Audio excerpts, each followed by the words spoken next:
Hello, friends. Thanks for tuning in.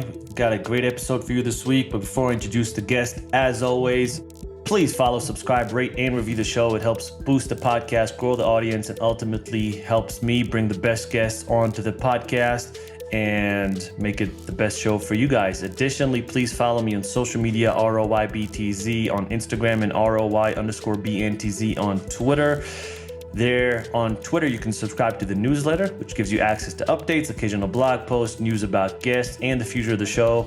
And most importantly, it is the easiest and most convenient way to get the podcast into your inbox each and every single week. Finally, please consider supporting this independent podcast. I made the decision not to work with any sponsors on this podcast. I am trying for it to be as independent as possible. Plus, not a big fan of the ads that pop up halfway through the show. So if you see value in this podcast, please consider supporting it. There's a link in the show notes. I really appreciate it. And one more thing, if you want to start your own podcast, I have a full tutorial, covers everything you need to know, an ebook on Gumroad. It's A to Z, soup to nuts, everything you want to know about starting, executing marketing, reaching out to guests, why I think you should start a podcast in 2022, just really everything. And it's really affordable. So if this is something you're interested in, feel free to check that out as well. I will leave a link in the show notes for that as well. All right, let's move on to the show. This week I have Erez Yoeli. Erez is a research scientist at MIT's Sloan School of Management, where he directs the Applied Corporation team. His research focuses on altruism, understanding how it works and how to promote it. And his new book is called Hidden Games: The Surprising Power of Game Theory to Explain Irrational Human Behavior. And his co-author is Moshe Hoffman.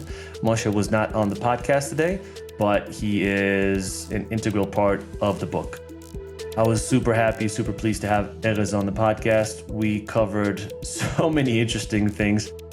Mainly, he explains what is game theory, which sounds like a big, loaded thing, and it is, but he does a good job to break it down and to explain it in layman's terms where I think everyone can understand it.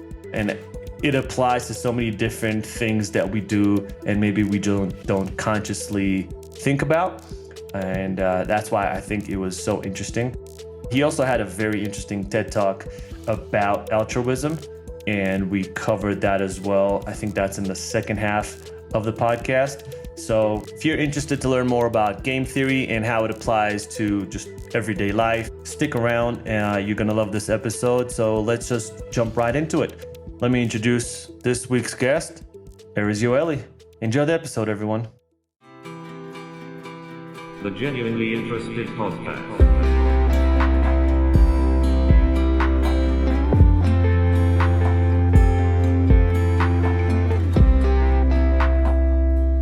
Erez, thank you for joining the podcast. Thank you for having me.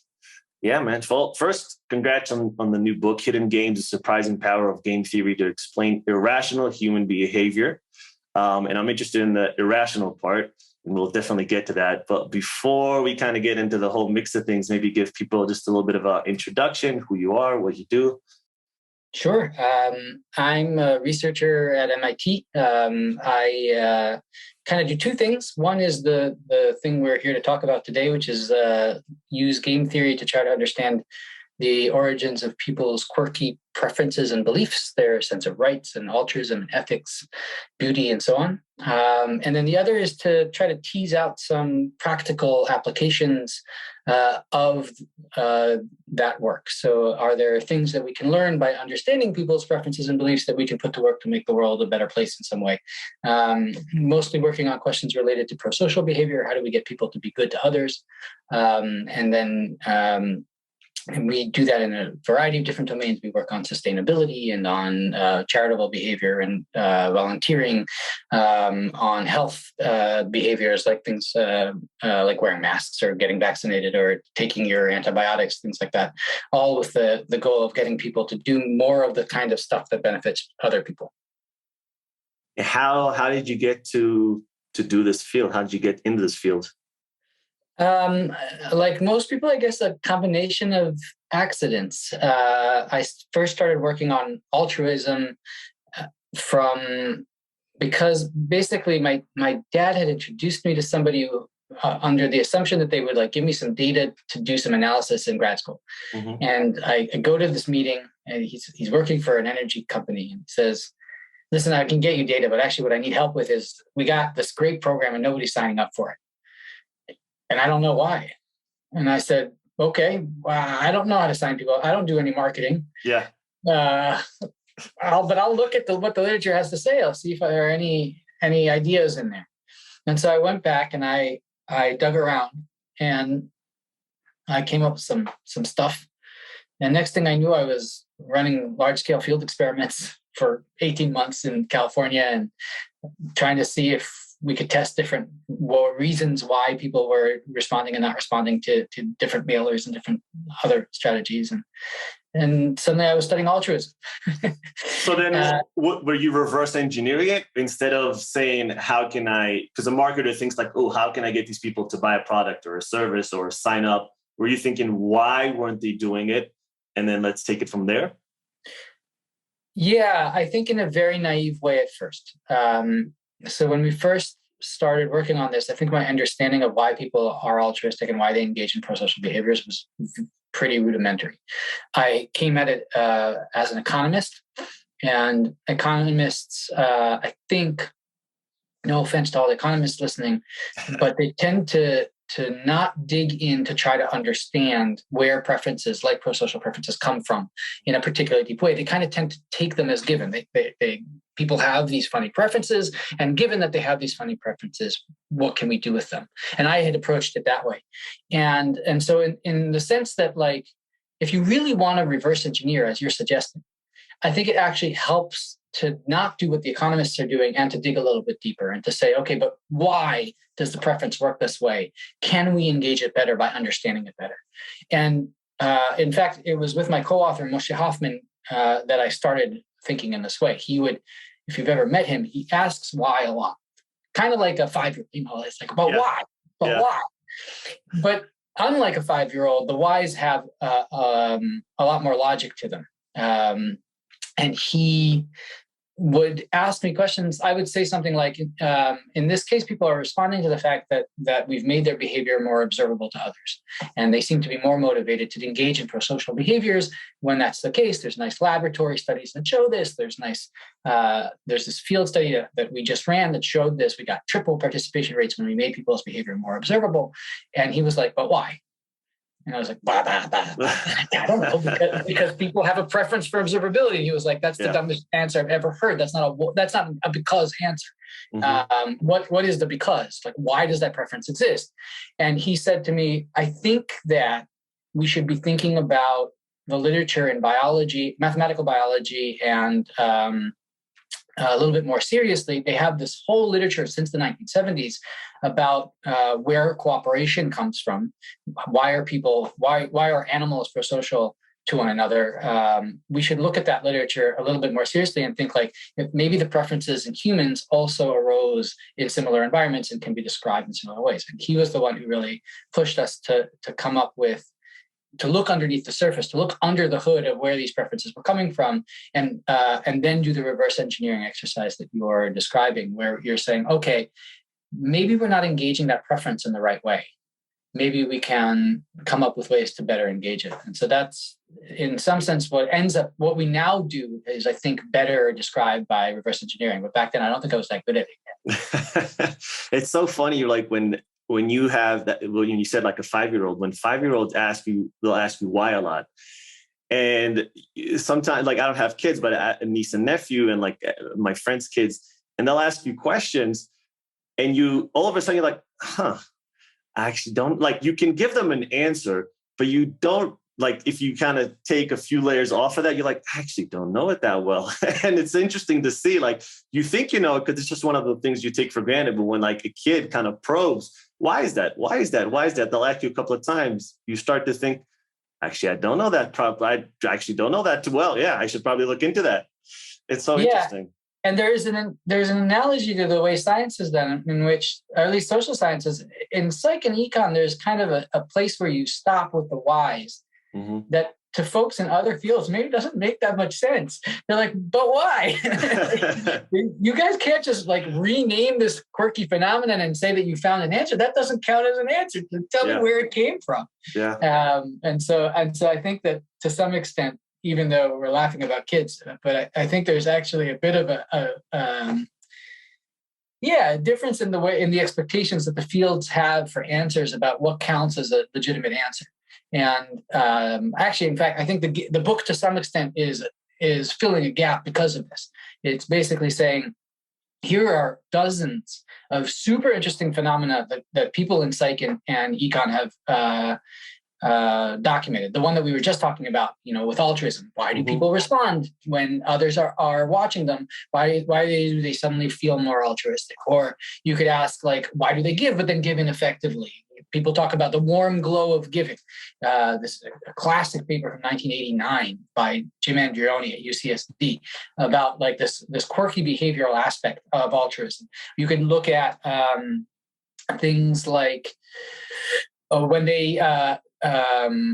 we punish people for doing things that are bad to others, we tend to punish them much more or think they're much worse. You don't even need to look at the punishment. You can just think of the moral assessments. Yeah. They're much worse when somebody does harm by commission, they actively do a harm to somebody, than by omission, they let harm happen, like happens in genocide. And, I just didn't see. But so we tend to treat that as much less bad, even though we often have good information about the fact this person knew that this was happening, could have prevented it, didn't. We think of that as bad, but not as bad. Yeah. And so these are phenomena that behavioral scientists of various stripes have been documented for decades. But to some extent, they've left them the why unanswered. And the point of the book is to try to provide an answer. For some of these questions, or questions like this, game theory is a pretty good tool for coming up with the right answer, as long as you kind of have the right perspective. So the book starts by giving you that perspective, and then you go from there and you provide these answers using game theory. So, yeah. How did you meet your co-author, Moshe? Because he's got a pretty interesting story as well, right? He does. He started out a religious Jew.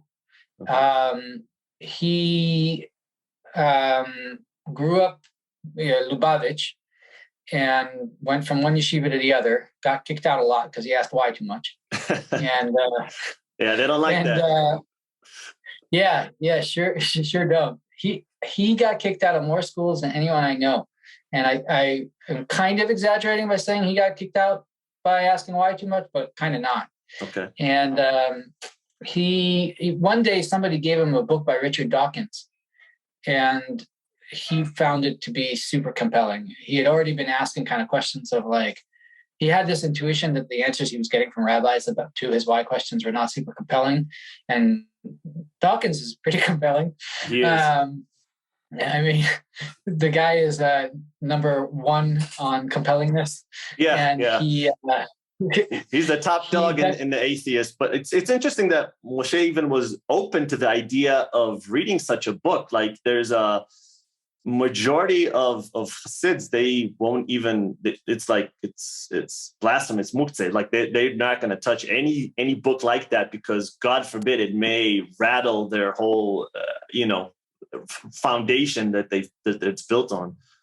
Yeah, he was a rebellious 15-year-old who was interested in understanding the world better, and somebody's feeding him answers that don't really make sense to him, even though he can't quite wrap his mind around why. And a buddy under the table slips him a copy of Dawkins, and next thing he's like, his whole worldview is like, wow, this makes sense. And so he reads basically every book Dawkins has at the time. And within weeks, he's cut off his pace and he's done. Wow. And that leads him down this path where he's like, okay, this is what I want to study. Like, it's super insightful that you can use game theory to understand animal behavior better and blah, blah, blah. And I wonder if we can use it to understand human behavior. So he, as a teenager, already had this intuition that he wanted to work on this material. And so he goes to his guidance counselor. He says, hey, can I study this in college? And guidance counselor like, no, it's not a field. And so he goes to the University of Chicago and he studies economics because it's the closest you can get to this. And And then he goes to grad school in economics because he kind of likes econ and stuff. And that's where we meet. And at the time, he befriended my girlfriend at the time. Her name is Divya. They would talk in the hallway. They were both talkers. The two of them would yap away in the hallway talking about stuff. And I'd be like, oh my God, who is this guy who just like doesn't stop asking why? but I eventually realized that he's asking really, really good questions, and he really drew me in. And by the time I graduated, the two of us were kind of like talking about work a little bit casually. And he was asking me those why questions I mentioned earlier. Like, why did the results in your dissertation look this way? Where is that coming from? Can we gain something by looking at this other literature that you'd never heard of, but that uses some of these game theory tools? And it went from there. So that was probably around 2010, 2011 that we start talking about work. And then one day we pitched a class to MIT, and basically what happened was he was teaching this class about game theory in San Diego. And it was not going great. You can still, I feel bad saying this, but if you look at Great Math Professor, you can find some of the reviews of his from back then. It's heartbreaking to see it. Why? What was bad? He was trying to incorporate new insights from these different sources into his game theory class, but he was really disorganized. I remember one of the stories he told me was on the flight, he had a flight back the night before his final exam, and he spent the whole flight thinking about all of these great questions he could ask his students. But he didn't have anybody check the exam. He didn't have time to have somebody check the exam over before, and it was just riddled with typos. And the students had no idea what he was asking. And they, for a student, this is a terrible experience. It's pretty frustrating. But at the same time, like I would hear him tell about this, and I'd be like, oh my gosh, this is really interesting stuff. You're just kind of a mess when you're presenting it. It's ruining the experience. Why don't we like work together on this? I'll help you develop the material. I'll help you make sure it's presented in a way that's not such a mess. I think it'll make for something like really unique and interesting. And we pitched it to MIT, and MIT said, yeah, come teach the class. And so I took a leave of absence from my job. I was working for the federal government at the time as an economist, and came up to teach and never left. We just kept working together from then. So he's just a little bit of a mad scientist that just needed some blocks on both sides to keep him, so he doesn't stray away. It's kind of, I joke that basically he is like a mad scientist, and he needs like a normal guy. Yeah. To like, there's this guy who's like not that mad, and he's got to be able to explain it to this guy, and then that guy's got to be able to figure out how to say it again. And if that guy can say it, then we're starting to make sense. Yeah. And so there's some benefit to like the mad scientist talking to somebody who's maybe just a little more like the rest of us. Well, I mean, it's important. Look, if you can't convey ideas in a practical manner, people are not going to understand you, right? Like if you can be the smartest person in a certain field, and I'm sure those people exist, right? And they're so in their own head, but they don't know, they take for granted that everyone is going to understand them when they speak about a certain topic, right? Whatever it is, physics, gravity. And most people don't. Most people they're not into this field. They have no idea. So they need someone to just give it to them on a very basic level, because we don't know like quantum mechanics. Fuck, I don't know anything about quantum mechanics. And when someone like explains it in their language, it's hard to decipher what they're saying and really get a good grasp on it. And I think you lose the audience, obviously, as he had with the students. You lose people. I think so, but I think it's not just about like how you talk about something. It's a little bit deeper than that, in that what you had was somebody who had some ideas that were really creative, but they hadn't been worked through. And to work through them on your own when your mind works a little bit differently is actually hard, because it's hard to put it together in a way, like you actually kind of need somebody to bounce this off of. And you need that back and forth to hone the ideas, to fill in the missing pieces. What he knows is he sees this thing and is like, this is funny. And I think this is the explanation on this other side. Yeah. And he sees that connection. And he's able to frame the world in this very funny way that like the rest of us don't see. He takes the natural, he makes it seem strange, is the phrase I've heard used. And he really does this in an amazing way. He finds these patterns in the world around us that I would have never been able to see. And then he says, and I think this is related, and he'll like throw out like this jargon, like common knowledge or like incomplete information in this one way. And like, I see it, but I don't see it. Yeah. You know what I mean? Yeah. And I need him to like work out the details, but he has no idea which details would be necessary to work out. And so the two of us have this like weeks long back and forth about like working out. So, what do you mean by X? And that forces him to like figure out exactly what did Erez need an example for? And is this a good example? And if not, can I ask him, like, can you find this other example that doesn't have this problem? And the ideas actually, they don't start and end at the same place and just are communicated differently. They actually like meander and become a much more concrete idea by the end of this process. Oh, that's interesting.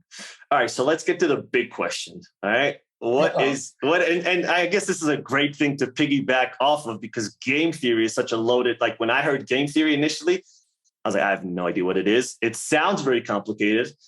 And then I was like, all right, let me try to figure out. If I'll be honest, I've heard, I haven't read the book yet, but I've heard you guys on a few podcasts and I've read a few excerpts and stuff. If I think I understand it, but if I had to explain it to someone, I would probably mess it up. There's no way I could do a good job. So explain to people in the best way, because I think you do a really good job of it. What is game theory? I'll just define a game. A game has three parts. It's got players. They're going to choose between different actions, and they're going to get payoffs. So players, actions, payoffs. That's going to be everything you need in order to have a game. Yeah, obviously, we can make this very complicated, but fundamentally, those are the parts that the game has. To make it game theory, we've got to make two additional assumptions, basically. Number one is the way that the players choose the actions. There has to be some kind of optimization going on. The players have to be selecting them not at random, but rather they're choosing the option that's best for them. And the second assumption that we're going to make is that those payoffs, they don't just depend on what the player chooses, but also what others are doing. Mm-hmm. And that's what makes this game theory. That's what game theory is really designed to do, is help you sort out situations where people's motivations are somewhat interactive, where what I do depends on what you do, and what you do depends on what I do. So I might not know, well, I don't know what he's going to do, so I don't know what to do. And game theory helps you solve that problem. So fundamentally, that's all it is. And, games can get very complicated, obviously, because you can complicate anything, but they can also be very simple. You can have games with two players that choose between two different actions. It could be like being aggressive or passive. It could be, I'm going to be cooperative or to defect. And you can assign them payoffs that make sense for the situation that you're looking at. Say, I'm looking at a situation where there's a contest over a valued resource. A simple way to model this might be something like, I have these two players. They can choose to either be aggressive over the resource or not. So there's two actions. Hawk is the aggressive, dove is the passive. And I can assign them payoffs depending on what both they do and what the other player does. So if one is aggressive and the other is passive, the one that's aggressive gets the resource. If both are passive, then 50-50, they flip a coin. Okay, one gets it with 50% chance. Yeah. And then if they're aggressive, then that the things get interesting. Well, what do you do then? Okay, well, maybe they get into a fight, and fights are costly. And so they both have a 50-50 chance of winning the fight, but they also have to pay the cost of the fight. And so I assign them those payoffs, and there you go. That's a game. Give us a real world example of where this is applied. There are kind of a class of classic applications that you can find every game theory text talk about, and all the classic books about game theory talk about. And so let me start with that, and then I'll tell you about the kinds of applications that we use in our we tackle in our book, which are a little bit different. Mm-hmm. So the classic applications are things like, we've got two firms, and they both make widgets, and they need to figure out the optimal price for widgets, given that there's another producer in the market? How are they going to do that? Or the optimal quantity? Or we've got 5 firms and 2 of them are thinking of merging, and the government is trying to think about whether it's beneficial to allow them to merge. There'll be some cost savings, but there's also going to be more market power. How are we going to figure out how much prices are likely to go up? Another example might be from a different domain, might be statescraft. So a classic application of game theory that people might have heard of is during the Cold War, mutually assured destruction. The idea that having some nukes is actually kind of worse than having a lot of nukes. The risk of war is higher because there's a temptation to engage in a preemptive attack. And so you actually need to have more nukes that will prevent somebody from ever being successful in a preemptive attack, and then that actually will decrease the chances of a nuclear war as a deterrent. Yeah, that's right. So actually, game theory is particularly good at this, like coming up with these counterintuitive predictions, like the one that you just saw. Another one like this is in another classic application of game theory is to auctions. So in the 1990s or 2000s, when the United States auctioned off its spectrum auctions, it hired a bunch of game theorists to design those auctions. And then they turned around and did some consulting for the companies that had to bid. They did real well.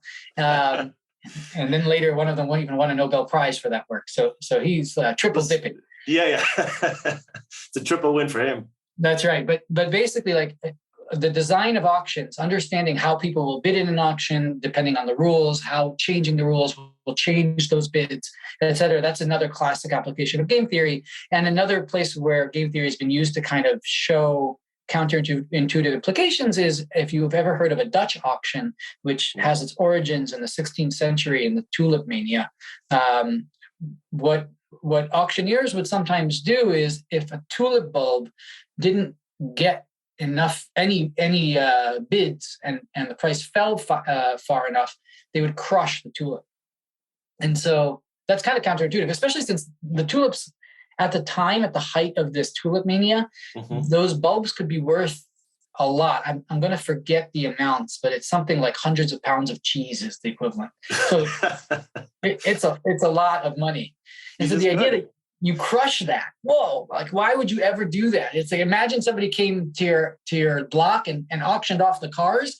And if the car wasn't, going to make the $5,000 bid, they just like crush the car. Yeah. Yikes. Yeah. But it turns out that can actually increase under certain conditions, and game theory can tell you under what conditions it can actually increase the bids and the revenue from the auction enough to compensate for the occasional loss of a crushed bulb. So again, an example of how game theory can be used to get these counterintuitive predictions. So those are classic applications. Another one is poker, by the way, or other card games. But and in fact, that's what game theory is named after. What we do in the book is apply it in a somewhat different way. So we're interested in understanding maybe more day-to-day questions, the kind of stuff that people stay up at night late in their dorm rooms discussing. So things like, why does our sense of ethics work the way that it does, or our sense of beauty, or our sense of justice, our sense of altruism? We've been discussing that. And we are going to use game theory to tackle this set of questions, which is a little bit different. And you might ask, why is that legitimate? In the case of firms that are competing, or an auctioneer, or statescraft, or poker players, the assumption that we made that players are choosing their actions optimally, that assumption, you can kind of understand how it's being met. These people are thinking really hard. They're often very experienced. Often it's teams of people. They're collecting all the relevant information. And so you can see why it's kind of okay to make that assumption. And we can argue over whether they have biases anyway and whether they're going to screw up the results and so on. But at least like it's a somewhat reasonable assumption that people are optimizing. When it comes to their sense of rights or beauty or altruism, like that's not how people aren't like actively selecting their sense of rights. They're not actively selecting their sense of justice. They just kind of get mad. Yeah. Right. So you have to ask, why are you using game theory for this?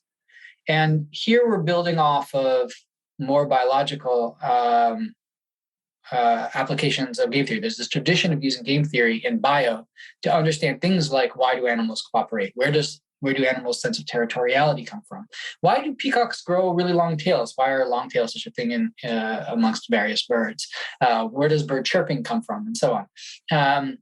And it's been a very successful literature there. It's been quite good at explaining these various quirky animal traits and behaviors. And what we do is build off of that. What's going on there, of course, is that there is an optimization going on. It's obviously not at the level of the individual animal. A peacock is not optimizing anything. Peacocks are not very smart. So pretty, but not smart. No, pretty but not smart is right. They however, are subject to evolutionary forces that optimize on their behalf. And so it's evolution that's doing the optimization. So that assumption that we need to meet, the idea that choices are being made in some sense optimally, it can be through conscious deliberation that you arrive at an optimal choice, but it can also be through some other force that you might not even be aware of, which is, in the case of a peacock, is biological evolution. In our book, what we do is extend that a bit. And so we think about not just biological evolution, but also cultural evolution. It is another force that can optimize on behalf of people. And this can shape their sense of ethics and rights and beauty and altruism. In fact, there's very good evidence that it does. And if that's the case, then again, we can use game theory just like the biologists were using. Yeah, I was just going to say, it seems like it's a mix, a hodgepodge of like evolutionary biology, cultural biology, behavioral science, psychology, just kind of like all in one. Yeah, I mean, a lot of the puzzles come from behavioral science. It comes from psych, it comes from econ, the behavioral econ folks. I mean, they do such a beautiful job in their experiments coming up with these counterintuitive results and what we call quirks and puzzles. Mm-hmm. And then, but the criticism I levied earlier is that they kind of stop at that and they don't necessarily really come up with an explanation, or at least an explanation that one would find satisfying, that isn't subject so much to this criticism of you can ask why one more time, and like the 5-year-old might, and then suddenly realize, oh wait, I haven't actually explained this. Yeah. And so for those guys, we're building off of the folks who do biologic to address that. We build off of the folks who do biological evolution, applications of game theory that are justified by biological and cultural evolution. How is game theory applicable? There's two that I'm kind of interested in. I'll start with the political domain. Just get right in the water, jump in the deep end. It seems like there's never been, I think at least, a worse time with identity politics, us versus them, the libtards versus the MAGA, the CNN versus the Fox, right? It's just like two political spectrums they're just not able to meet in the middle on anything. And just to add to that, disinformation and social media, there's very chaotic. It feels like very chaotic right now. Can game theory explain how we devolved into the current political climate that we're in? And then I guess more importantly, can it figure out a way to get out of it? The short answer is no. Nobody can help. Yeah. Okay. I don't want to oversell what it's able to do. I think the game theory gives you some insight on things like what is cancel culture and why does it work the way that it does? Or what is this like tendency to present moral outrage on social media? Why do we why when we cancel people, we do it even for things that are relatively minor, and we don't seem to like differentiate between really big things and small things? Or why is it that even stuff that's taken out of context, like that minor stuff is often taken out of context and made to sound bigger than it is? Why is that happening? So game theory is really good at giving us some clarity on why that's going on. Does it always suggest a fix? No. Sometimes what game theory tells us is, shit, this is how it has to work. Okay. So it's kind of a bummer. Yeah. Like, for instance, one of the lessons of game theory that we discuss in the book is that norms are somewhat insensitive to continuous variation and tend to be conditioned on categorical variation. Now, that was a lot of jargon, so let me explain what I mean. It's very. We have norms against, for instance, the use of chemical weapons. A chemical weapon is a kind of weapon. It's a category of weapon. Mm-hmm. If you use that category of weapon, then we have a norm that we're going to sanction you. If you don't, then you're not in violation of the norm. Now you might think, wait a minute, why don't we have a norm against causing harm or suffering or the number of casualties or something like that?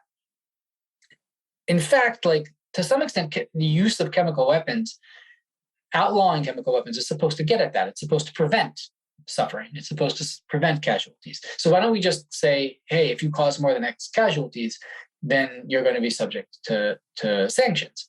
And what we show with a little bit of game theory is, in fact, it's much easier to sustain a norm that's conditioned on these more categorical variables like the category of weapon than it is on something continuous like how many casualties, how much suffering was caused. And you can use that to understand, or that helps to contribute at least to your understanding of what's going on in a case like Al Franken versus somebody like Harvey Weinstein, where Al Franken, his violations were relatively minor, taken out of context, sufficiently so that there was a real hand-wringing within the community over whether to force him out of office. And ultimately, he was forced out of office. And there's no question as to what should happen to the Harvey Weinsteins of the world. But with Al Franken, you would think, okay, maybe we should sanction him in some way, but it shouldn't be the same sanctions as Harvey Weinstein, something like that. But norms don't work that way. No, like either you violated the norm or you didn't. And we can't be so sensitive to like, did you do a small violation or a big violation? And he fell on the wrong side of that red line, and therefore he has to be canceled. So if we're going to have a norm that says we're not going to tolerate this kind of behavior, that does unfortunately mean that we're not even going to tolerate that kind of behavior, even when it's not that bad. Yeah. And so it to some extent can help you with that. And I would say the other thing it can help you with is when you understand people's motivations better, then of course you can usually come up with better ways of addressing them. So for instance, if you're dealing with Fox and CNN, you can use game theory to understand why they present data and information in biased ways the way that they do, and the kinds of tricks that they're going to use. And you could also probably use it to understand what their motivations are more clearly, and use it to try to motivate them to present information in better ways. I don't think that I can't claim to have done the work to be able to do that, but I think one should, at least in theory, be able to do it. We do this for altruism. When it comes to altruism, we've literally translated the game theoretic insights into practical advice, and we can do that. So I think we should be able to do it for misinformation and fake news and that kind of stuff, but we haven't yet. I think we're in the post-truth era, to be honest. There's if you look at both CNN and Fox, they could be telling they can be covering the exact same story in two completely different ways. And it's not that they're necessarily lying with data and facts, but there's ways to get around that. There's ways to tell a different story, a different narrative. There's ways to get people either emotional, like, upset, or emotional, like enraged about something. And you can tell a story 50 different ways. And I think that's what they do. Not that they don't lie. They obviously still lie sometimes, but I think that generally speaking, they just both cater to a certain audience, and they know what that audience wants to hear. And instead of telling it like it is, like, journalists maybe did up to 20, 30 years ago, where they would just give you the hard facts, regardless of what you thought or how you felt about a certain topic. Now it just feels like they're catering to a base, and they found a way to get ratings by enraging their base or making their base feel a certain way. And I just don't know if we can. And it seems to be like, look, everything's, it's a capitalistic system. Everything is bottom line, and it's good for their bottom line, I think, because that's what if you get people mad, enraged, or just feeling any type of emotion, they're going to tune in. And when they're indifferent, they're not going to tune in. So they found something that works for them, and I think they're just going to keep at it. Yeah, we have a problem. The media environment in the United States is not healthy. And it was healthier. There are potentially structural reasons why. There were laws in place that prevented this kind of thing before. Those laws were deemed unconstitutional. I think they were deemed violations of the First Amendment. I think that's why they were struck down. Yeah. I think so. I don't remember the history. Either that or there was a risk that they would be, and they were struck down before that. But that has resulted in more polarization in particular on cable news. It's either that or maybe the SEC only had jurisdiction over one medium and not the other, or something like this. But regardless, I'd have to look up the details. The bottom line is, when you don't have to present both sides, when you're not required by law to present both sides of an argument, you really can present two very different stories. Yeah. If you've ever seen, I think it's called A Marriage Story with, I'm so bad at names of actors. Adam Sandler? No, it's the guy. He also acted in. We're the worst combo, because I'm also horrible with names. FYI, yeah. We can just sit here and in silence try to remember them while the listeners are wondering what's going on. I'll put some IMDb links.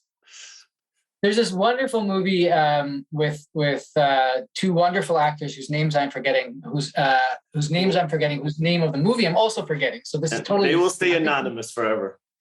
I think the movie is called A Marriage Story, and what you see in this movie is that, like, the two sides end up with completely different perspectives on how their relationship broke up. The affair? No, I think it's called A Marriage Story, although maybe every love story has this problem. Could be. And then there's also recently a movie that came out that I think is called The Last Duel. It has the same feature, where there are three primary actors in the movie, and each one ends up with a very different perspective on how it broke down. The movie features Matt Damon, amongst others. At least I remember one actor's name. And so basically, to tie this back to what we were talking about before, there are many ways to tell the same story, and there are certain tricks people use to tell a very biased story. One of the things actually we tackle in the book, check out chapter 8. It's called Evidence Games. And one of the things we do is we look at certain tricks that people tend to use to present biased stories. They tend to, and you see this with Fox News, and you also see this with people in a divorce. You see this with people in interviews. They tend to only present the stuff that supports their side, and they omit the stuff that doesn't. They only look for the stuff that supports the side, and they don't look at all for the stuff that doesn't. Think about Dick Cheney looking for evidence of weapons of mass destruction before the Iraq War. I mean, that guy looked under every rock for evidence that they were there, but he didn't look at all for any evidence that they weren't there. Yeah. In fact, he threatened to fire people who did try to look for evidence that they weren't there. And then they'll do things like present evidence as if it's really supportive of their case when it's not. So think about the trick that climate deniers use, where they'll say, but the Earth, if you look at the 13 years from 1989 on, the Earth actually wasn't warming at all. It was in fact cooling. Well, yeah, 1989 was a hot year. You found one hot year in one period when the Earth wasn't warming. The test, is there any period of time such that the Earth is not warming in that period? That is not a very strong evidence for the claim the Earth is not warming, and yet they present it as if it is. And so there's these kinds of tricks that people use. And in the book, what we do is we use a very simple set of models to show that these are precisely the tricks one would expect. And I'll add, they're also the kinds of things that will end up biasing people's own beliefs. So once you kind of start to think about where people's beliefs on these kinds of questions are coming from, you can kind of realize, if they're only going to present certain kind of information, well, maybe they should only look for that information. Maybe they should only remember that information. Maybe they should forget the kind of stuff that doesn't support them. Yeah. And then they end up with these very biased beliefs as well. But why? I'm gonna do a lot of mushe today. But like, I think I actually thought about this a couple of days ago. I think we tend to see there's a strong home bias. We tend to see the best in ourselves. And ourselves, I mean, like our country, our city, right? Like, it's like, oh, I have the best sports team in my city. And then if you go a little bit outside of that, I have the best state. And if you go outside of that, I have the best country, right? Like there's a sense of that. And we judge ourselves by our best efforts. And we look at, I'll just take China as an example. Like, let's say they do some horrific things with Uyghurs and the way they treat animals. And we judge them by their worst. Right? Like there could be amazing things about China, but we tend to judge others by their worst and ourselves by our best. And it's not like the US hasn't done horrific things. Like you just mentioned, like we've done, the US has done bad things, but we don't judge ourselves by our worst. We judge ourselves by our best. And I'm just wondering, why we do that in your opinion? Yeah. So notice you're using different language, but in fact, what you're describing lines up with what we were just talking about really well. Okay. So when you have an incentive to support, when you want to show your best foot, then you only look at the stuff that's supportive. And when you have an incentive to criticize, you only look at the stuff that's unsupportive. Mm-hmm. And you ignore the other stuff. Yeah. So the funny thing is that you're in both what your example nicely illustrates is you're perfectly capable of looking at things that are positive and looking at things that are negative and updating your beliefs in response to them, because you're doing one for the United States and the other for China. But interestingly, you're being very strategic in when you use positive information and when you use negative information. You only use them when it's in your interest to use it. Yeah. And the question that we're addressing in that chapter is precisely like, why do you get exactly that bias? The idea that you only use the supportive evidence and you're perfectly capable of disregarding the unsupportive evidence. And even though people know you're doing this, why does that persist? And so that's what the game theory is precisely designed to address. But I think you posted something about this on Twitter. That's the Instagram model, right? Where you only show the best vacation, you only show the best angle and lighting and version of yourself. You only tell the best story. And then when someone doesn't, it's like, oh my God, you're so brave. I can't believe it's like, no, that's just life. Like they've just shown you life. Yeah. They've shown you they've had a bad day. They're not, they're not out to war. Like they're not heroes, but yeah, we're just showing the best edited version of ourselves online all the time. Yeah. We are the CNN of our own lives, right? We are the Fox News of our own lives. We are. Yeah. Fake news all the time. All the time, every day. We're spinning just as hard as they are. We're just like, we take it for granted that we do it. I mean, think about what happens when you introduce a friend. Mm-hmm. You're not like, okay, here are my friend's strengths. He's smart. He's mostly like a good son, but he's a little short. He's got a bald spot and he never washes his hands after he pees. Like, that's not how you introduce somebody. You just do the first part, not the second part. You're also spinning there. Yeah. We're constantly doing the same thing we accuse CNN and Fox of. And the real question is why in those particular ways? Why is it that we can convince ourselves to believe one kind of evidence but not the other, but then flip it just like you described? And why does that persist even though everybody knows that it's happening? But that's what the chapter is designed to address. Well, this is just me spitballing. Is it a necessity? Because if my social media post is me head down, gloomy, my life sucks. This is me with my belly out, right? Like this is me in an unflattering position. The whole point of social media is to get followers, right? And through those followers, you can have some sort of a power where you maybe sell them a product, or they buy your book, or they go to an event that you put, or whatever it is, right? You're trying to sell something, build an audience. And for you to build an audience, you have to portray a person that is worth following, right? Whether I'm a strong guy in the gym, or I'm a beautiful woman, or I'm very smart and I can give you insights into the world of ABCD. Otherwise, why would I follow you? Yeah, I think that that's getting at the intuition. I'll add that it doesn't need to be the case that you're just selling like trying to sell a product in social. It can just be like, think about old school social media where what you use it for is to like just chat with your friends. Even there, you have an incentive to sell in that like you want to be a more desirable friend. You want people to think you're cool, to think you're somebody worth being friends with. And so even there, you're kind of in the business of selling. In fact, all day, every day, we're in the business of selling. Not all day. Not all the time. There's some times when we're not selling, of course, but a lot of the time, it's something important that we engage in. A lot of the time, what we're doing is presenting ourselves in a positive light. And then the question is, given that we're in this particular case, we have an incentive to present ourselves in a positive light to persuade others that we are worthwhile partners or something like that. Well, are you better off? You know what photos you have on your phone. So we've already actually we've got three key assumptions in this model. We've already actually picked out two of them. Number one, you have a motive to persuade others of something, right? You're not just trying to give them a complete picture. You actually just want them to think something good about you. So that's persuasion. That's assumption number one. Number two, you have some private information. You know what's on your phone, but they don't.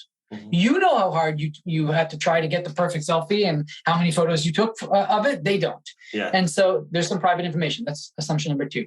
And we're going to add one more assumption to this, which is we're going to say that you're going to be more likely to be punished if you fabricate evidence than if you simply omit details about how you obtained it, what evidence you have on hand or how hard you searched for it, which is a reasonable assumption. I mean, lying outright tends to be punished more. It tends to be easier to catch those kinds of than an omission, and it also tends to be considered worse. And so if you take those three assumptions in place, then you get out that, yes, actually, in fact, precisely what you said, you have to behave in this way. This is the best possible way you can behave.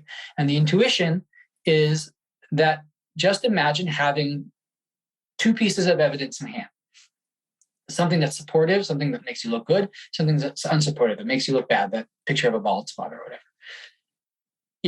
If you and what the model says is, and what we see out there is that people show the supportive stuff and hide the unsupportive stuff, right?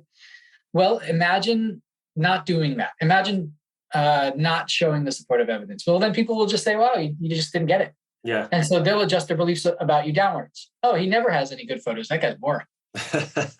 And then suppose you put up the picture that's not flattering. Yeah. Well, people will be like, oh, well, I thought he was cool, but then he put up that picture of the bald spot and he's actually only like 4'7". Yeah. Never mind that. And he never travels anywhere. I mean, his room's a mess. Okay, fine. So he travels a little bit, but his room's a mess. So they'll adjust their beliefs about you downwards. So you're very simple. Given that you have control over what information you show, and they're not going to punish you for withholding information and showing it in a biased fashion, but they are going to punish you for just making stuff up, then the best you can do is show them the positive, withhold the negative. Mm-hmm. Well, I think so.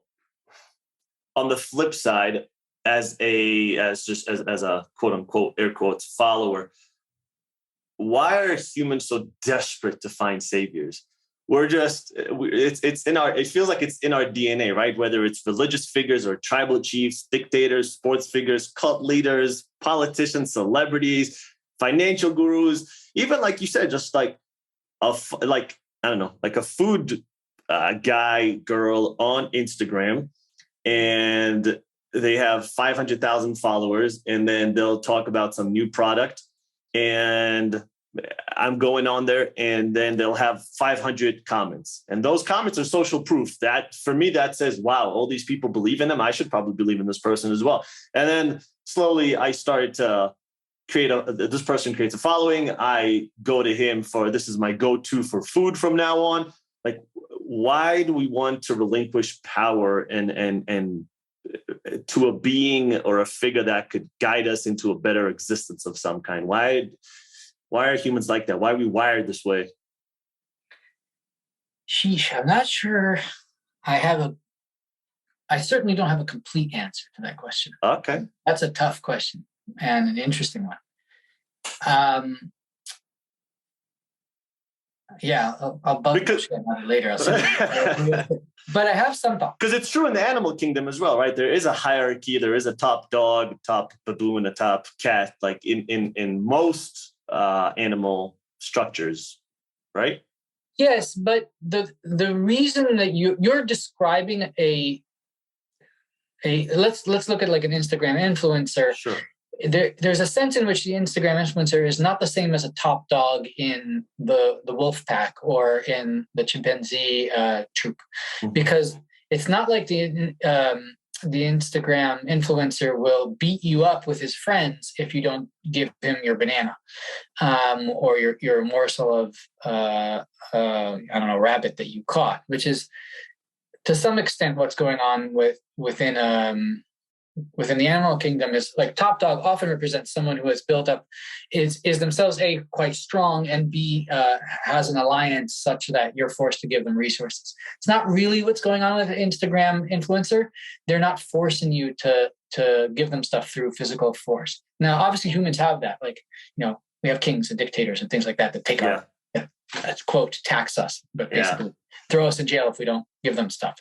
Cult leaders, right. Cult leaders also have this aspect, but the influencers are doing something else, and we're following them anyway. And so you could ask why. I think there is something about the way humans.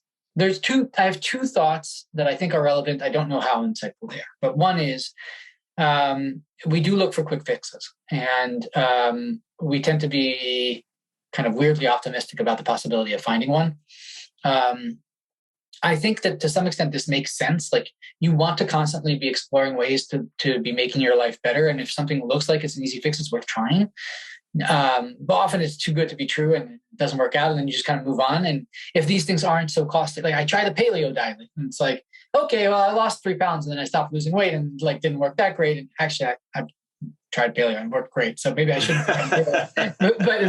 but like, you try this, it doesn't cause you any harm, you move on. And so to some extent, like, this is a fairly low cost thing to try. If it would have worked for you, then it could have solved the real problem for you. And great. So I think that this is maybe less irrational than we give it credit for. The other thing is that humans learn somewhat uniquely, at least amongst primates, perhaps uniquely in the animal kingdom. I'm less sure of that claim. We learn in a way where we over imitate. So primates will imitate one another based on like whichever primate looks like they're doing something successfully or is like successfully getting the thing that the morsel of food or whatever. The primates will be more likely to imitate older primates who are known to know more. They more likely to imitate those that are successfully getting stuff. Humans do that too, but we also do something a little bit different, which is we will just recognize that this person is doing stuff right. We will have no idea why, and we'll just imitate everything they're doing, irrespective of how much that makes sense. Yeah. And that sounds crazy, and in some sense, it's like dumber than like a chimp. Mm-hmm. But in some sense, it makes a lot of sense, because if you're an animal that has a very complex culture, and there's certain things that culture does that are difficult to understand and that we don't have a good causal model for, then you would want to imitate them even if you don't get them. And I'll give you a concrete example of this. When in 1492, Columbus sails the ocean blue, and they encounter Native Americans in Central and South America, and they encounter them cooking this new starch called corn. And what they see is that when the local population is cooking the corn, they cook it with a bit of basically alkalinity in the water as they're cooking it. They have various ways of achieving this. They throw some ash from the fire inside the water, or they throw some lime from ground up seashells inside the water. And the Europeans are like, that doesn't make sense. Why would you throw ash in the water? Mm-hmm. And so they don't do this. They don't have a good causal model for what's going on, and they decide not to do it. And they take corn back to the Americas, from the Americas to Europe. And they don't process it in this way, and people eat corn. And for people for whom corn was a huge chunk of their diet, it's not a very nutritionally rich diet, and they start to develop this disease called pellagra. Roughly 1 million people suffer from pellagra. It's terrible. It causes hallucinations and diarrhea, and your skin turns all sorts of colors, and it's really awful. It can kill you. And what's going on here, it turns out, and we only discover this thanks to modern medicine in the 20th century, is when you cook corn with in an alkaline solution, it unlocks vitamin B. Mm. And it does a chemical conversion of whatever is in the corn into vitamin B, and we need vitamin B. And if you're not getting vitamin B from other sources, in particular from meat, because you have such a poor diet, then you're going to get pellagra. Pellagra is a deficiency in vitamin B. And so the natives in the United States, how did they figure it out in the 1400s? They didn't, in the sense that they didn't do it consciously, but their culture figured it out. And when you ask them, why do you do this? They would tell you things like, I don't know, we've always done it this way, or we kind of like the taste of this, the texture of the taste, but they wouldn't be able to give you a reason. Mm-hmm. But it turns out that the culture has this reason. And if you look at a chapter, I think it's maybe chapter 2 of the book, we go over a whole bunch of examples of this, where people do stuff that makes a lot of sense if you know the science, but of course they didn't know the science. Yeah. They didn't know about vitamins, never mind that alkaline could unlock them. Yeah. And yet they still, somehow the culture had, through some exploration, had managed to find this and had gotten it to stick.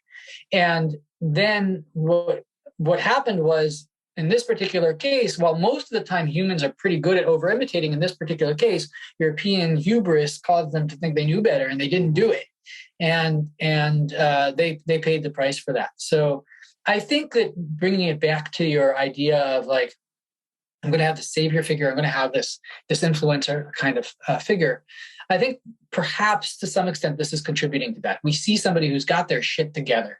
This person has a life that on the whole looks like I want my life. I don't know exactly what's leading to that. It's very complicated.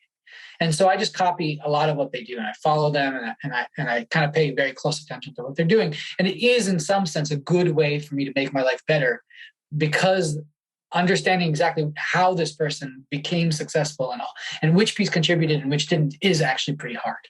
Yeah. No, that's a good answer. I saw your TED Talk, which was very good, by the way. And I think it's a good segue to kind of talk a little bit more about altruism. And you focused on 3 main components in the TED Talk. It was increase observability, eliminate excuses, and communicate expectations. Yep. Can you explain why you focused on those 3? Yeah. And what they are in that context.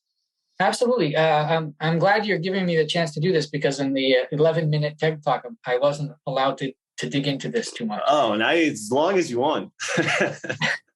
So, so have a seat. No, I'm just kidding. Welcome to my TED Talk. my much, much longer TED Talk. In fact, it comes from the game theoretic analysis. Basically, what we do is we look at environments where cooperation tends to arise. And then we distill the key features of those environments. And when we do that at first, it sounds like a bunch of game theoretic jargon, because it is. And then we translate that into the 3 things you just said. And so let me actually work backwards. Mm-hmm. Let's first define what those 3 things are, and then I'll tell you how we got them from the game theory. So the 3 were increase observability, eliminate plausible excuses, and communicate expectations. So what do I mean by increasing observability? We actually referenced this very briefly at the beginning of our chat. It means to make it so that other people find out about good deeds. An example of this might be in that project that I was telling you about, that was like my first dissertation project with the energy utility. We were looking for a way of increasing observability. People were signing up for a program that helps to prevent blackouts. It's a nice, good deed. It's called the Demand Side Management Program for anybody who works in energy efficiency. And the sign-up rates for those programs were low. I came in, I looked at this, I said, wait, there's no observability here. People are signing up in the privacy of their living room. Maybe if we increase observability, this is something that have been shown to increase participation a fair amount in the lab. And now I know makes sense given that I know how altruism works. Maybe I should know how altruism works is overstating it, but you get the idea, a little bit more insight on how altruism works and where it comes from. Maybe we should increase observability here. Obviously, zero observability in the living room. How about we try sign-up sheets? Instead of having people call into a hotline, put your name up on the sign-up sheet, we'll post a sign-up sheet in a public place. Now suddenly it's super observable. Really natural way to increase observability. Sure enough, that triples participation in the program. So there's an example of increasing observability. Number two, eliminating excuses. So again, I'll give an example. There's a great study that was done by a team based out of UCSD again, but was done here in Boston with a local group of the Salvation Army. And most of the listeners on here from the United States would know this, but if you're from abroad, the Salvation Army is a nonprofit that around the holidays sends out volunteers to retail outlets like supermarkets, and they stand in front of the doors and they ring a bell, ding, ding, ding, ding, ding, ding, ding, ding, ding, and you're supposed to give them your spare change, and they collect that change and they use it to do good works for the poor. It's a really good organization. And they what they did is they teamed up with the researchers to try different ways of recruiting those donations to see if some of those ways might be more effective than others. And the study has a bunch of interesting results, but one of the results is the researchers actually randomized whether the Salvation Army volunteers would stand in front of one door or both doors of the supermarket. And what they found was that when a volunteer stood in front of just one door, people just went out the other door. but when you have them stand in front of both doors, then people actually give more. So the same people who would have given are avoiding giving by going out the other door. Mm-hmm. And I use this as an example of there's just a lot of excuses when you leave that door without somebody in front of it. Oh, I wanted to get that magazine, or my car is actually closer, or I wasn't thinking, or, you're leaving a lot of these open-ended. It's like when you're walking in New York and you have the two guys or girls on the end. And then as soon as you see them, they'll be Amnesty International or something. You just get on your phone and you look down to not make eye contact. Exactly. Yeah, exactly. So what we'll often say is, to the extent possible and to the extent that it isn't super overbearing in your context, because sometimes you don't really want to do this, but depending on your relationship with the people who you're targeting, but to the extent possible, you basically want to stand in front of both doors. You want to eliminate those excuses. There's actually a funny story in this study. When they put people in front of both doors, the researchers were out in the parking lots looking at where people were going out the doors. That's how they knew that when there was somebody in front of one door only, that people were going out the other door, because they were counting them as they went in and out the doors. Yeah. And then when people in front of both doors, when the Salvation Army volunteers stood in front of both doors, it looked like people stopped coming out of the supermarket. The numbers coming out of the doors fell. And they were super puzzled by this. They were like, what's going on? Or people just hanging out inside waiting for them to go away. And it turned out there was a third utility door on the side of the building, and suddenly people were sneaking out that door. It was that big. A fire exit. Yeah, it was the where people went to go throw out the recycling. So I think the lesson there is that people are very good at finding excuses. You really have to lock them down. Yeah. So that's another example of this. And then the third thing, this communicating expectations thing. What do I mean by that? Well, in a lot of contexts, you have an opportunity to do good, but you're not really expected to do it. And then in other contexts, you are. So for instance, think about standing on an escalator. I live in Boston. You live in Denver.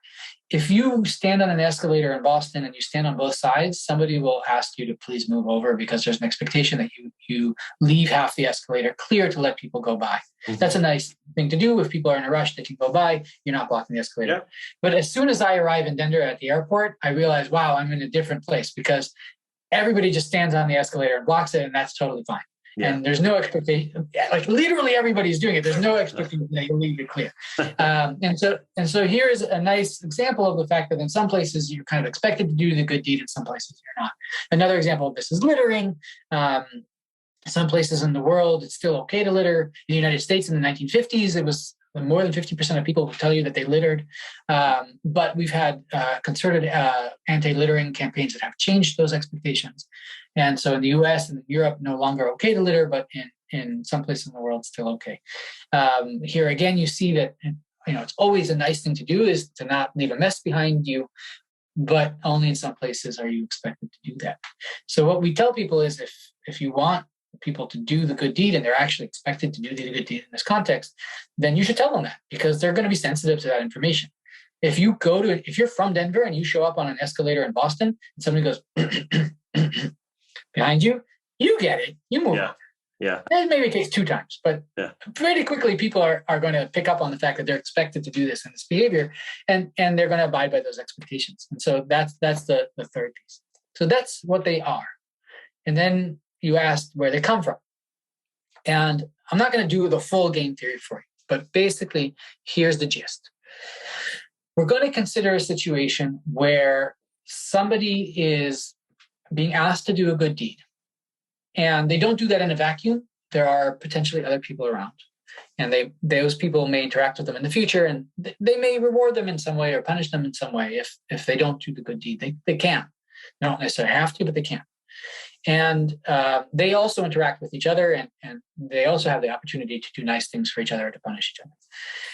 If you take that environment, which is like a very simple environment for analyzing how norms work, for instance, there are 3 things that you need in order to get cooperative behavior. Number 1 is that cooperative behavior that you're requesting from somebody up front, there needs to be something later that motivates them to engage in it. There needs to be some sort of rewards or punishments later on. And you can only get those rewards or punishments if people find out about that good deed in the first place. Mm-hmm. So there needs to be what we would call first order knowledge of the good deed. First order knowledge, meaning other people need to find out about it. Yeah. That first order knowledge translates into observability. Without people finding out, without that first order knowledge, without observability, you don't get good deeds. Yeah. And so we say, okay, one of the first things you need to do to even allow for these kind of reputational effects to have an impact and to allow for the cooperative deed to be motivated by these rewards and punishments down the line, then you need to have that first order knowledge. You need to have observability. Okay, that's 1. Number 2, these observers, the fact that they interact with each other and the fact that they're rewarding and punishing, that's really important, because if you're called upon to reward somebody or to punish somebody and it's costly for you to do, you're not going to do it unless there's some reason for you that's down the line. And it's also exactly analogous to the cooperative act in the first place. You're being asked to do something that's somewhat costly to you and is being done in order to uphold the norm. And so you need to expect that you will be rewarded or punished if you fail to do that. That's called higher order punishment. It's a key feature of norms. The only way you're going to get that is if there's agreement with other people over whether or not you should punish in this case. I need to know if I punish this person, other people agree that I should have punished. Otherwise, I'm going to get punished for punishing wrongly. Yeah. That higher order punishment, those higher order rewards and punishments, and that need to agree is where excuses fit in. Excuses undermine that agreement amongst the different punishers and rewarders. I may know that you knew damn well that there was somebody standing in front of the other door and could have given, and that you intentionally went out the other door. But am I going to be sure that other people know that? When there's disagreement between, when there's a possibility of disagreement, well, even if I know that you transgressed, but I'm not sure that others transgress, and that's precisely where excuses come in. Excuses generate that disagreement. That's where we're going to get the norms to fall apart. We're not going to be able to use them to uphold this good behavior. So that's why excuses are kind of the kryptonite of norm enforcement, and the kryptonite of and a big thing to eliminate if you're trying to get more good behavior and to get norms to work better. And then that stuff about communicating expectations, that's coming from the fact that in any of these environments, you always have multiple equilibria. You always have an equilibrium in which people don't care about whether you do the good deed, that your reputation down the line doesn't depend on it. You will not get rewarded or punished more or less if you do the behavior now. There's always that equilibrium. And that coincides with a world where you can stand on either side of the escalator, or you can litter. That's okay. And basically in environments with multiple equilibria, we just say people are going to be sensitive to which equilibrium they're in. They don't want to be assuming that their reputation doesn't depend on behaving in a certain way when it does. Yeah. That could be a very costly thing. And so to some extent, they're just going to be sensitive to that. And that's where the expectations fit in. It's coming from this multiple equilibrium thing. I wonder, does culture play a fact in these three things in any way? And I'll tell you why. Because, for example, I've been seeing it not recently, but over time, a lot of videos from China, right? Where, just an example, like a kid falls on the street from a bike or an old man falls. I saw this, I think, last week. Middle of the road, hundreds of people pass by, no one helps them. Thousands of people pass by, no one helps them, right?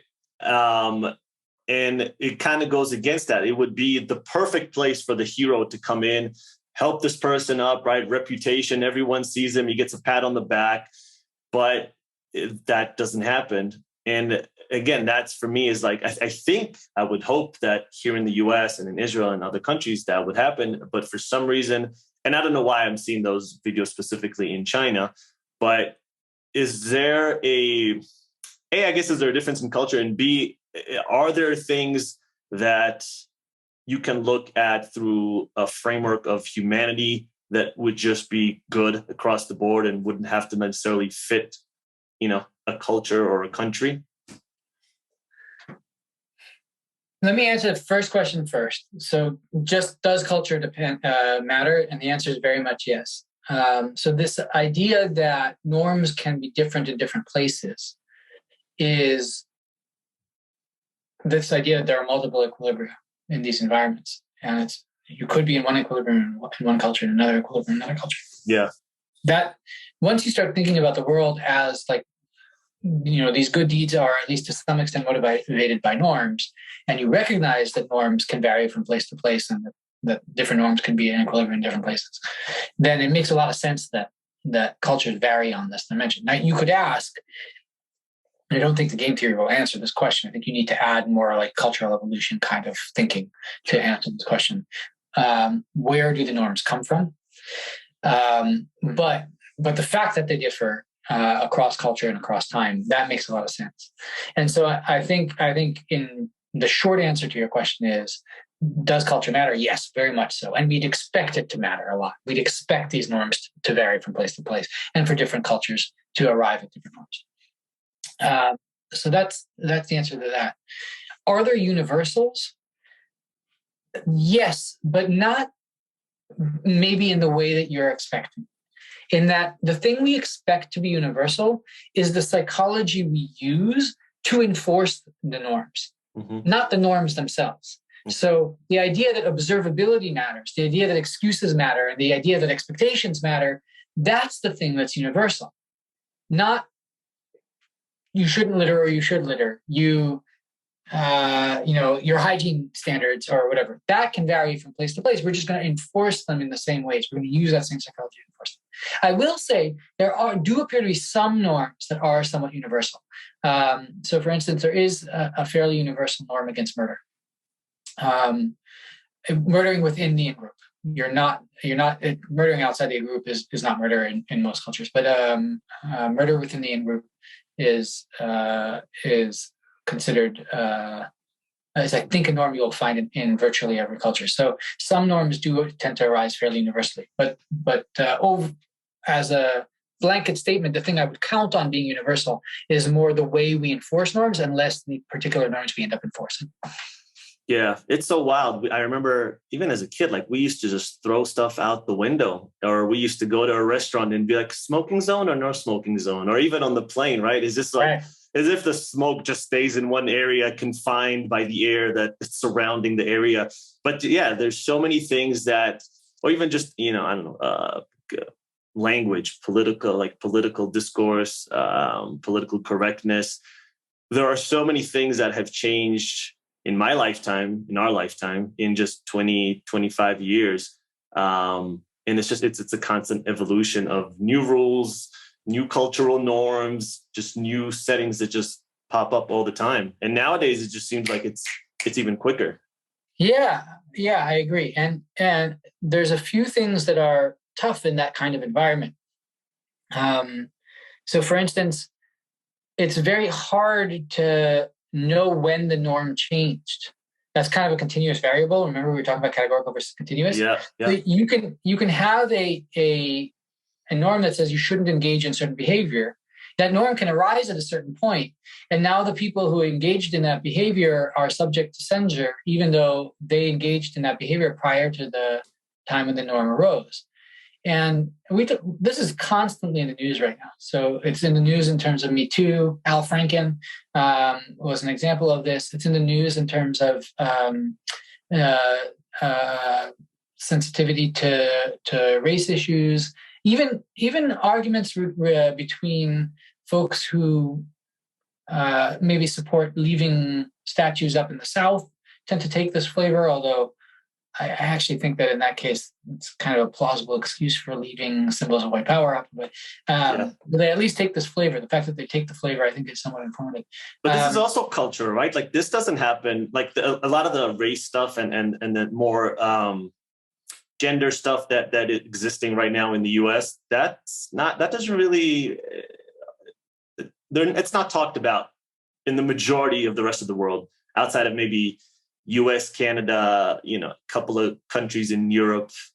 The rest of the world is not really interested in it, or is something that is top of mind for them. Yeah, race and gender are.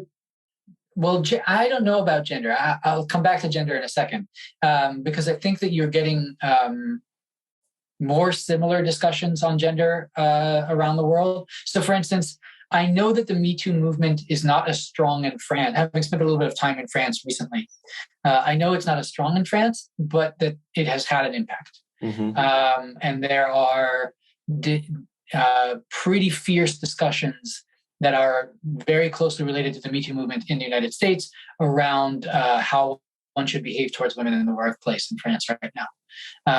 Ongoing over the last decade or so, since I guess not quite a decade, half decade or so, since Me Too really took off in the United States. And yes, it's not exactly the same discussion, but it's related. So for gender, maybe it's more closely related. It's true that the US has very different race politics than other places, but France has politics around group identity as well. Israel has it as well, right? Like, we're used to talking about, instead of talking about whites and blacks, we talk about Jews and Arabs. Mm-hmm. And so you will find often analogous issues, and you'll often find that the norms, when they change in one place, maybe do, or maybe they don't change in the other place. Like sometimes they can just like be impervious. Yeah. Well, especially I had a guest once that says when the U.S. sneezes, the rest of the world gets the flu. And what he meant was like the U.S. is the biggest exporter of culture. When something happens in the U.S., the rest of the world tends to follow suit. I think that's right. Yeah. Yeah. I guess this is something I was thinking when I was listening to one of the podcasts that you were on recently. And I was interested in, how do you determine good behavior? And I'll give you an example. There was a promotional thing that was happening a few years back about stopping straws. Don't use straws, right? Straws suck, or you suck. There was some hashtag. And everyone thought they were Mother Teresa for not using straw. Like, oh, I'm such an environmentalist. I'm patting themselves on the back, putting up the hashtags. They thought they were amazing. And then, like, when you really looked into the plastic in the ocean, a huge chunk of it is actually fish nets. Something like under 0.5% is like straws. It was something very small, like in statistically speaking, like numbers wise. But no one's going to stop eating fish, right? Like the same people that didn't use the straws, they're not going to stop eating fish, or for that matter of fact, they're not even going to stop eating meat, which is a massive contributor to carbon emissions. But still, like, we'll do the smallest things and we feel like, oh, we've really contributed. And I just guess how do we determine what is good behavior and what is us just feeling good about ourselves? This gets at a lot of interesting things. You can ask the question, why don't people care about the effectiveness of their actions? So clearly they're going out of the way to do good stuff, but they're doing it in highly ineffective ways. A plastic straw is not a very effective way of avoiding one is not a very effective way of benefiting the environment. The same thing might be true about certain kinds of charities. So think about the charity Habitat for Humanity. It does something nice. It builds housing for people in need or community centers and so on. But it does it in a very weird way. It flies people who've never held a hammer in their life or halfway across the world to build these things that they wouldn't know how to build. But there's plenty of cheap labor around that's happy to build it. Why don't we just hire the cheap labor? We could build a lot more houses. Well, that's so true. Yeah, I mean, you take the cost of the ticket and give it to the local craftsman. Way better off. Yeah. So why is it that we're building houses in this way? If you really wanted to build lots of housing for people, you could do it in a much more direct way. If you really wanted to remove plastics from the ocean, you could really do it in a much more effective way. So one thing is like, why are people so insensitive to effectiveness? And this is a question that we address to some extent in the book. It relates to one of the things we've already talked about this categoricalness versus continuity of norms. The idea that it's much easier to say, did the person do a good deed than it is to say that they do an effectively good deed, a deed whose effectiveness was above a certain threshold. Effectiveness is continuous. So now it's easy to say, if he did a good deed, regardless of whether it was effective or not, give him kudos, than it is for us to have a norm that incorporates that continuous variable effectiveness into it. So that's one thing that's potentially going on. In general, it's hard to get consensus around what even counts as effective. And so even irrespective of the fact that it's continuous, you're going to have trouble incorporating it into norms and using norms to promote effective behavior. So that's clearly one of the things that's happening. But I think it's and that's the thing that you'll see in the book, addressed in the book. But I think it goes beyond that too, because to some extent what's going on is that people don't really have an incentive. What they have an incentive to do is to look like good people, to abide by norms, to contribute. They don't have an incentive to make the world a better place. They just convince themselves that they do, and they like to look like that's what they care about. But in some sense, that's not actually what's going on. And these kinds of examples really lay that bare, where what's happening is they're internalized altruistic intuitions, the warm, fuzzy feelings, are reacting to them doing something that has no real benefit, but makes them look good. Yeah. A straw is something that's super observable. You look like a jerk for using one after that poor turtle had to get one pulled out of their nose. Yeah. And so you've got this really observable, really categorical thing that's really easy to have a norm arise around and say, oh, don't do that. And so that's what happens. And that happens instead of us actually doing the hard thing of flying less, eating less red meat, not living in houses and living in highly dense housing in urban areas, and commuting, not using cars, but using public transport and walking. Yeah. Like that's what we actually need to do to make the world a better place. Those things are hard, but they're not that observable. They're often continuous and so on. So it's hard to get norms that arise around that. And instead, we make ourselves feel good by having these norms around silly categorical things like straws. Yeah, never going to happen. We're never like the amount of people I talk to and they're like, I'm such an environmentalist. And then, all right, yeah. So, how often do you buy clothes? How often do you travel? What do you eat? What do you, show me your house. So what is your energy consumption? And then they do everything just regularly. But like, I think no straws. But no straws, God forbid. But I think the solution to climate is going to have to come, weirdly enough, through a capitalistic system. It's going to have to come through innovation. And you're going to have to make cars that are, more efficient, either completely EV or more fuel efficient, or gas or water or whatever.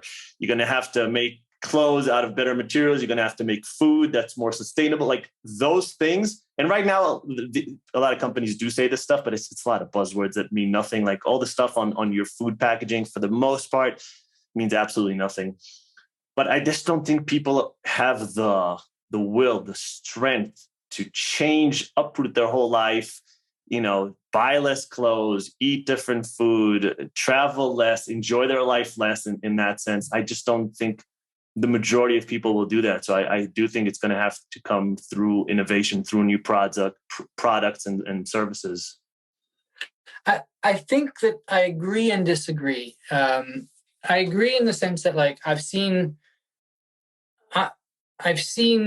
the various simulations that people will put. I'm at MIT, so you've got half a dozen groups working on simulations of like which policy levers to pull, Sure. and there's basically, like, when you look across these simulations, there's two things you can do that are not mutually exclusive. One is, no matter what you try, what you really need is a carbon tax. Mm-hmm. And without a carbon tax, you're not getting anywhere. And the other, everything else is just too slow or too small. And there is a carbon tax. The carbon tax does exist, right? Not in the United States, no. Okay. Yeah, it would be good if it did. In my opinion, as having seen these simulations, you can look at the group to look at is the MIT Sustainability Initiative. They have this simulator called En-ROADS. It's up on their website. It's really worth checking out. En-ROADS is spelled ENROADS for the listeners here. And what you can do is you can try different policy levers, like we got this carbon tax and we've got this densification that I think probably are going to be really important if we're going to combat, especially climate change, but in general, pollution issues.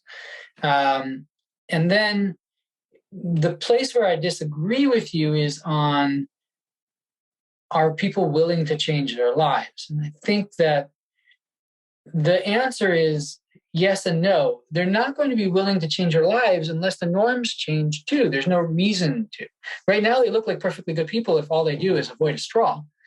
But they're driving around in their internal combustion engine car, and they're commuting from their suburban home into the city, and they're living in this large house that has this big energy footprint and all this other stuff. And nobody thinks of them as a bad person. But the norms could shift. And norms have shifted pretty dramatically over pretty short periods of time to make it so that people are motivated to change their lives. I mean, just think about what happened at the beginning of COVID, when suddenly certain behaviors were absolutely not okay. And by and large, people actually abided by that. Not perfectly, and saw all sorts of examples of people complaining about it. But if we look at survey data, most people were abiding by the new norms that arose pretty fast. And we were talking about earlier about the Me Too movement and the Black Lives Matter movement and so on and so forth. We're seeing norms change over the course of our lifetime pretty drastically. And I think that if the norms here could change in a way that would motivate people who are not currently motivated to change their lives, to do that. And I don't think norms by themselves is the best way to do this. Like, I'd like to see this in combination with those policy levers that I was talking about. I think norms tend to play well with that kind of good governance, and one tends to strengthen the other. You tend to have the norms arise, and then that pushes the government to do things, and then the fact that the government did things makes it so that people abide by the norms more, and back and forth, and so on and so forth. So I don't think this is something that has to happen in a vacuum and without the government playing an important role. But I do think that it's possible that over the course of our lifetime, or even over the course of the next decade or so, we would see movement in this regard. We're not going to see the suburbs empty and nobody commuting with cars. That's too drastic. But I do think we might see, at least it's possible to imagine seeing real movement on that. And I do think that you see it to some extent in Europe. So European individuals are somewhat averse to flying. They're changing the way that they're going on vacation. They're changing the way that they are living. And government policies are playing a role in that, but also the norms are playing a role. Yeah, Europe's a completely different animal, though. As far as Europe is very different, right? Like England's not the same as Spain. Spain's not the same as Norway, et cetera, and they don't have to come together on certain laws. And they're much smaller, so commuting is much easier. The U.S. is just so unbelievably big. And I think, again, I actually don't know if we're saying something that different. I think people will change, but I think they will change if it comes through innovation. I think if you make it easy for them to change, I think they'll change. I think if you make it extremely difficult, if you say, hey, you have to do this thing, right? Whatever it is, let's say you have to give up meat tomorrow. That's going to be very difficult. But if you give them, like, let's say lab grown meat, which tastes the same, has the same nutritional benefit, then people will be like, okay, yeah, there's no reason for me to kill the animal and have it graze on this land and take down the Amazon and et cetera, all the bad things that happen with raising animals, especially cows, for meat. But they'll be like, okay, if it tastes the same, it has the same nutritional benefits, it's carbon emissions almost zero. It'll take maybe a little bit of education and like psychological thing to say, oh, but this thing was grown in a lab. It'll take a little bit of time, but it's doable rather than, oh, stop eating meat and go to this plant-based version that doesn't taste anything like it. That's going to be a much harder sell.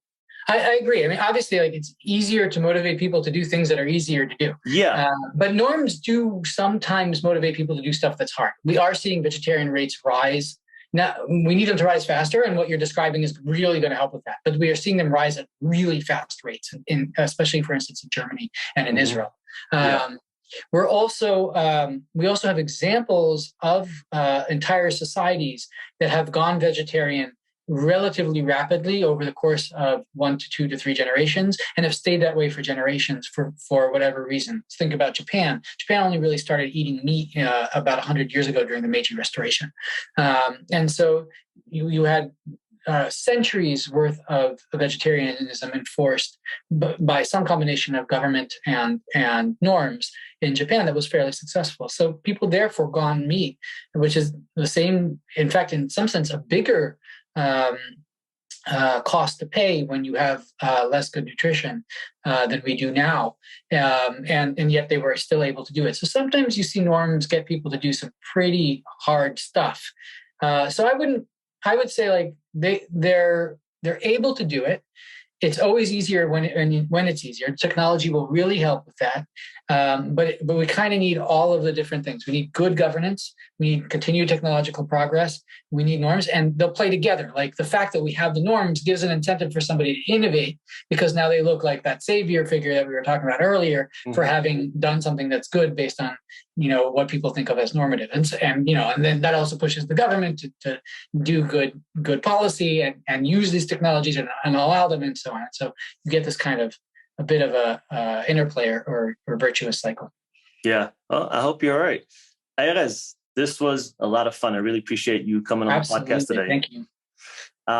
Let's do a plug. Where can people find you? Where can they buy the book? Just let us know.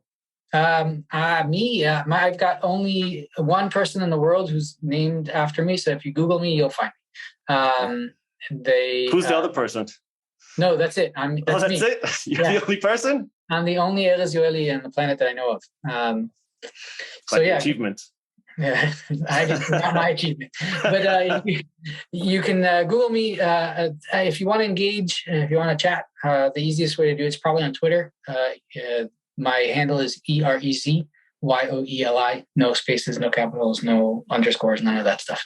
And I look forward to hearing from you. And if you are interested in the book, it's available at various bookstores like Amazon. But in fact, the best thing you could do is go to your local bookstore and request it. Because if they don't already have it, that will get them to stock it.